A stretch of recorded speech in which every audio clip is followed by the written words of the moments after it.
Charles Sento, maire de la commune rurale de Tianguel.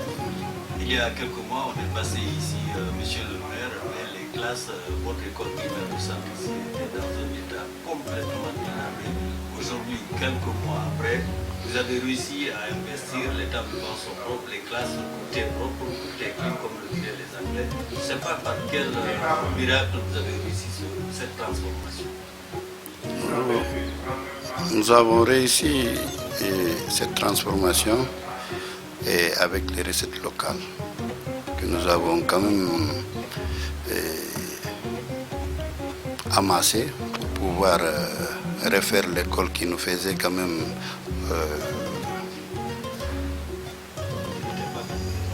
qui n'était pas dans les normes,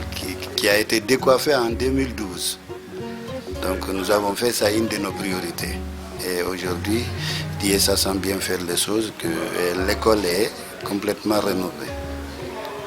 C'est vrai, elle est rénovée, il y a des tables, il y a une direction, il y a tout ce qu'il faut, elle est dans les normes. Mais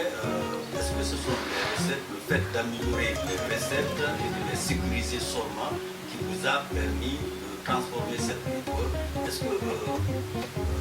les populations, les citoyens de Tianguel ne sont pas impliqués dans cette transformation? Parce que l'école, c'est la priorité. Oui, au départ, nous avons invité les parents d'élèves ici. Nous les avons entretenus par rapport à la situation de l'école que tout le monde voyait ici. Donc, nous avons demandé aux parents d'assister afin qu'on puisse rénover. Il y a certains qui ont donné un sac de ciment, d'autres, c'est comme ça. Mais ça ne pouvait pas faire la fête. C'était tout simplement pour les impliquer, pour les amener à la réalité. Donc c'est la mairie qui a fait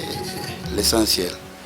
La mairie a soutenu, vous avez dit que c'est par rapport à la mobilisation des recettes, qui elle-même, ces recettes n'étaient pas du tout satisfaisantes, n'étaient pas dans un état qui vous permettait de travailler à la prise de service, parce que quand vous êtes arrivé, nous sommes venus il y a quelques mois, vous étiez complètement, la commune était complètement en déficit. Quelle est la stratégie que vous avez utilisée pour convaincre les gens de payer les impôts pouvoir sécuriser ces recettes? Oui, la stratégie utilisée, d'abord nous avons recherché les sources de recettes. Et celles dont on payait ici, nous les avons améliorées. Et il y a des recettes qu'on ne recouvrait pas. Nous avons imposé ou bien nous avons accepté que ceci aussi soit payé. Donc c'est ce qui a fait, et nous avons pu amasser quand même des sommes considérables pour pouvoir venir face à l'école ici, au problème de l'école. Aujourd'hui, face aux enjeux de développement, face aux multiples besoins de la mairie, de la commune rurale de Tianguel, est-ce que vous sentez que ces recettes-là peuvent enclencher des actions de développement? Est-ce que c'est suffisant? Est-ce que vous allez passer par d'autres méthodes pour améliorer la mobilisation des recettes? Oui, les recettes sont importantes, mais elles ne sont pas suffisantes. Si je me réfère aux besoins de Tianguel-Bouri aujourd'hui, je peux dire que les recettes ne pourront faire que 30%. Le reste, il faut qu'il y ait quand même d'autres assistances. Donc nous avons fait face aux ressortissants, d'abord ceux qui sont à Conakry, et qui nous ont assistés cette fois-ci par rapport aux fournitures des écoles ici. Et ils nous ont envoyé des cahiers, des bics, des ardoises et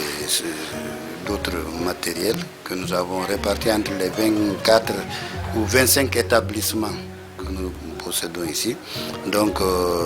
ils ont promis encore de revenir par rapport à l'école toujours, parce que l'école de Tianguel-Bouri était franchement dans un état lamentable. Et je peux dire que dans toute la République, c'est l'Elouma qui est dernière au niveau des écoles, mais je peux dire à l'Elouma aussi, Tianguel-Bouri est dernière. Donc, vu tout ça, nous avons jugé nécessaire de mettre ça, Voilà. Malgré c'est une priorité, mais quand même, la classe est première. Priorité de priorité. Voilà. Aujourd'hui, on voit des chantiers ouverts par rapport à l'adduction de l'eau. C'est vrai que vous souffriez, surtout au centre ici, de cette arrêt. Est-ce que vous êtes satisfait du démarrage des travaux? Est-ce que vous êtes optimiste quant à la fin des travaux dans les délais? Oui, je suis franchement satisfait parce que c'est un partenaire français que j'avais invité ici au mois de novembre 2018 qui nous avait promis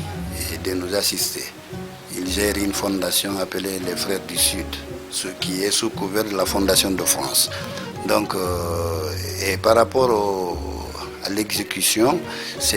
le délai c'est 45 jours. Mais j'espère que nous serons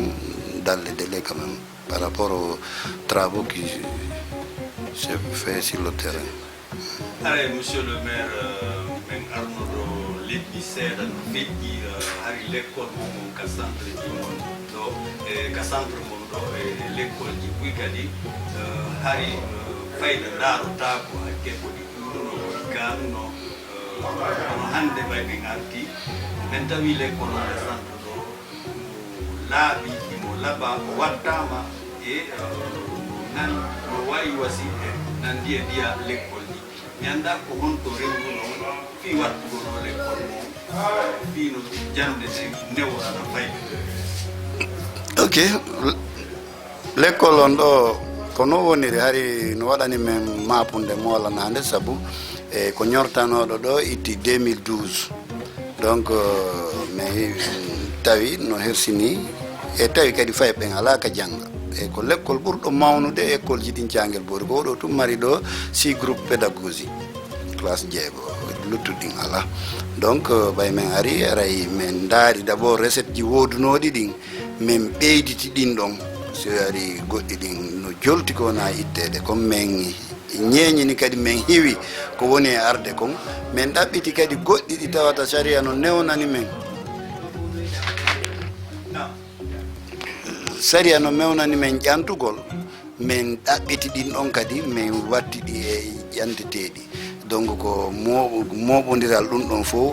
wawini men hokkude feere no min feŋora l'école on malgré min ka fuɗɗode men nodduno mawɓe l'école ɓe ɓen min holliɓe l'école on ɓay fof kadi hade no suuti min inni haray min torimo kala yo ndaar ko honɗum wawi wallitorde woɓɓe waɗa saku sima woɓɓe woɓɓe ɓe fodi goɗɗum ngo donc kono ɗum ɗo wawata no yonde ko fi tun andingolɓe be waɗe donc ko waɗa ton ko fof ko mairie on tigui tigui wakkili ha hande imo jeeya école ji ɓurɗi labeede e Thianguel Bory ɗo.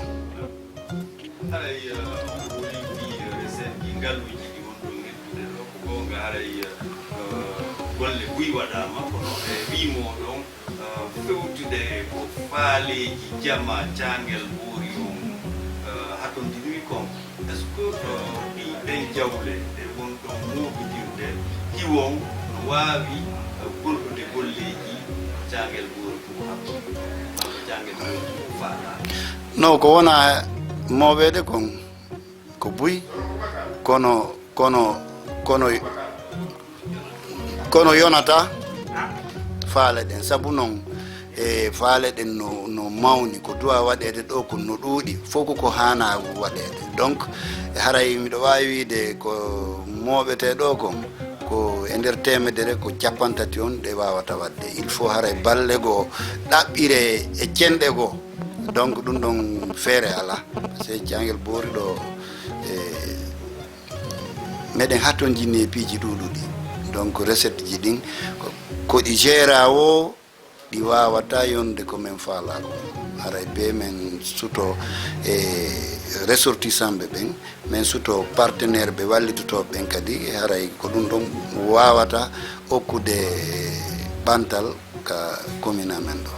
e nder balle ɗen haray ɗe balle ɗo min ari kadi min hawri fof kettingo golleji ko fewti addugol naɗugol ndiyan laabu ɗam ka cuuɗi Thiangel Bory centre ɗo mi annda ko honno yiiruɗon kokkitande golle ɗe si tawi tamawmon ne sembi ɗen golle lannay no haani e nder kadi happana. Oui, tamaw no sembi par ce que bi golle ɗen fuɗɗa ɗo e ɓe golla e ɓen daraki aray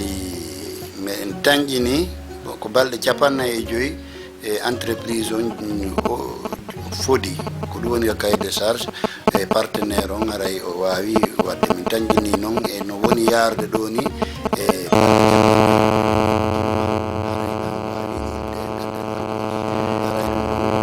hunde kadi nde tawata meɗe weltori sabu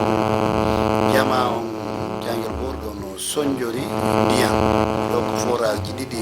wonɗo ɗin kadi ɓattaki e jama on buyi par ce que ndiyan ɗam wona ko falɗa o ɗan yaltata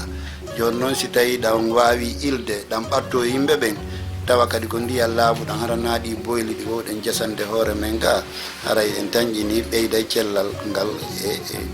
fowtingol jama on. Monsieur le maire haray ɗoɗo ɗo ñini ni so tawi ɗan ndiyangi ɗi on ɗum kadi on ɗum kadi fewtinton doole monɗen e pehe monɗen fi jama o piji ɗin ɗon heewi ɗo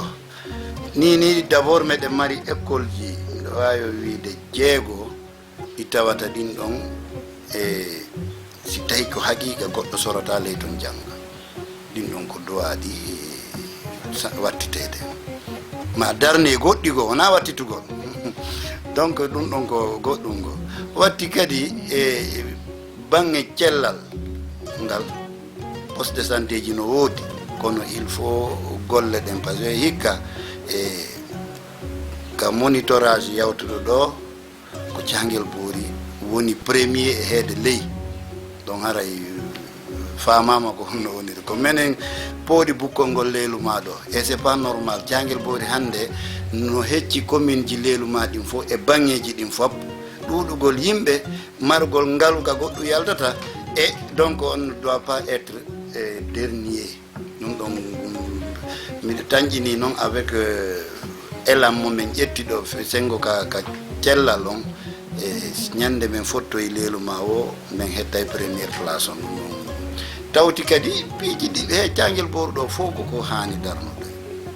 hande o yi marché kam e won ɗo marché on normalement ko hani ɗo eggude ko waɗanoɗo ɗo en 59 donc 59 2019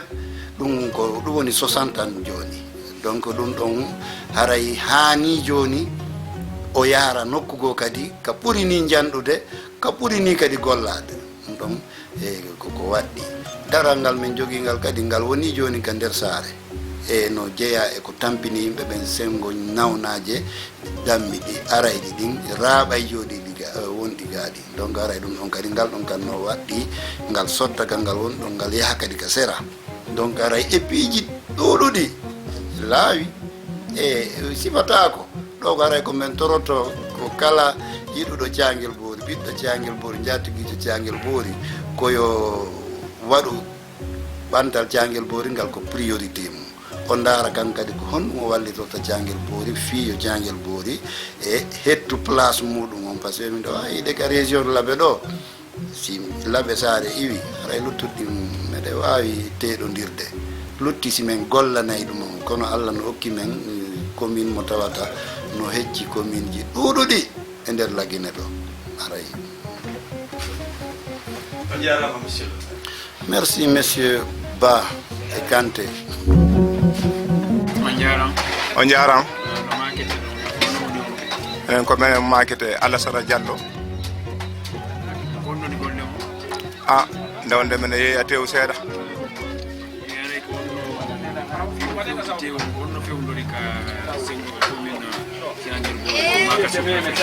ene fewno ko fewndi ka Bousséri ɗo fewno ko fewndi Thiangel Bory ɗo sina alhamdulillah rabbil alamin minen sodde ko satti men yeeya ko weeɓi mine wallitade julɓe ɓen fewno ɗo ha si Allah sanji ɓuuri ni kadi ko noon min fewndori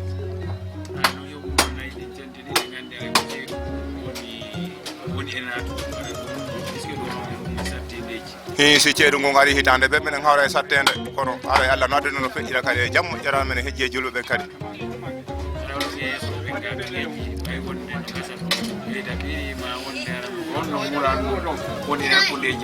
sina hakkudeji amen ga menen nantodiri saabu ko fiyonno menen jaɓude menen gollude e ley yamirore mabɓe si ɓe wi men ko ɗum ɗo fiyonno mi waɗi to fi population ɓana intérêt personnel mene wadde ɗum ha ɗon kadi feƴƴa alani sen jetti fewno woni nagge so mi yanti ko jemu dartoranta koko ɓeyata ko lekkal ɓe ɗo kam nagge kala e prix mum nayi ɗino kadi ɗi fotta prix nene ka o hoyno ga essence ji no ga fof haare ka ɓe ko prix mum wona wolede minen noon kilo te on ko gotum mi woni yeyde moƴƴi o kani o fof ko gotum minen toon ɗo ko capantati wurure 30 000 francs guinéen e wara minen welti kadi min fof minen buusa ɓe sodoɓe minen ɓe weltani men moƴƴa ay menen men nani ara fewno weli heɓude jangel ara prix ji ɗi no ko hoyi ara ko ɗum men tawi ga way sen jetti sen ka sarto ara ko capantati joyi nam kono woniri ko minen woni sodude nokku gotum kono ɓa Allah waɗi fewndo menen saabu commune o menen nabidi menen menen yawde e ley koyɗe mabɓe yamirore mabɓe alhamdulillah rabbil alamin ɓe yeyde men ga kadi nayɗi noon min hejjira kadi min yeyde ga ɓuuri capantati yesso yimɓe amen ɓen ga citoyen ɓe hewre ɓe weltani men moƴƴa kaɓe nanno ɗum ɗon min ɗoyti ɗum noon boyi weltanino men barke Allah e commune on ɓay menen tun haade min ɓira noon fewno ɗon kono tawi jakka kadi e ko ballal amen wona alhamdulillah on jarama